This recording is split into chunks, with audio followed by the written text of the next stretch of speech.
Le candidat déclaré à droite et le probable candidat à gauche se distinguent sur le point que vous évoquiez, c'est-à-dire l'Europe.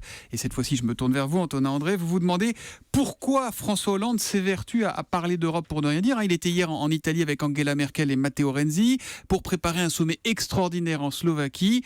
Bon, bref, il veut donner une nouvelle impulsion. Oui, une nouvelle impulsion, refondation, nouveau souffle. En fait, le président français et ses homologues italiens et allemands d'ailleurs empilent les superlatifs pour accompagner leur grande œuvre, le sauvetage de l'Europe depuis le Brexit. On n'a que cette idée en tête chez les diplomates européens.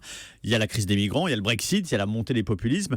Et François Hollande, c'est vrai, est à l'initiative. Pendant que ses adversaires politiques de gauche et de droite, on vient de le voir avec Nicolas, candidat tour à tour à l'Élysée, laisse libre cours à leurs ambitions personnelles.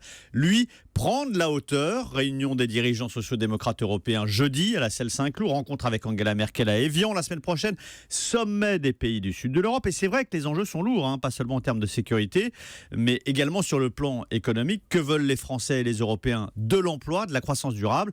La prospérité, c'est vrai que c'est la vocation initiale de l'Union économique et c'est aussi sa plus grande faillite. L'Europe est un enjeu, Antonin. François Hollande a donc raison de multiplier ses initiatives. Il est dans son rôle de chef de l'État. Et pourtant, on sent un peu de scepticisme dans vos propos sur sa réelle capacité à la relancer, cette J'ai Europe. envie de vous dire bullshit, Thomas, comme disent les Anglais. Du vent, voilà ce qu'il ressortira de ce balai diplomatique. D'abord parce que François Hollande, Angela Merkel et Matteo Renzi sont trois chefs d'État fragilisés au sein de leur propre pays. Le français, il est en fin de règne, il est impopulaire. La chancelière a encaissé des revers électoraux aux dernières régionales.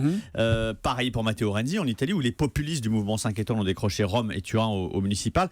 Mais surtout, rien n'a changé depuis le début du quinquennat de François Hollande. Quand la France et l'Italie plaident pour sortir de l'Europe comptable, pour plus de fédéralisme, l'Allemagne répond équilibre des comptes publics. Rien n'a bougé sur le fond. Deux visions opposé de l'Europe, irréconciliable. On se souvient d'ailleurs qu'en 2011, François Hollande, candidat, avait dit « Je renégocierai le pacte de stabilité que Nicolas Sarkozy avait négocié ». 6 mois plus tard, il fait adopter par sa majorité un copier-coller du dit traité. En fait, rien n'a changé au cours de toutes ces années, si ce n'est que le divorce entre les dirigeants et les peuples européens ne cesse de s'accroître. Eh bien, vous écoutez, l'Allemagne répond équilibre des comptes publics à chaque problème. Je pense qu'Angela Merkel va avaler un peu de travers le livre de Nicolas Sarkozy dont nous parlait tout à l'heure Nicolas Barré. À demain matin, chers éditorialistes.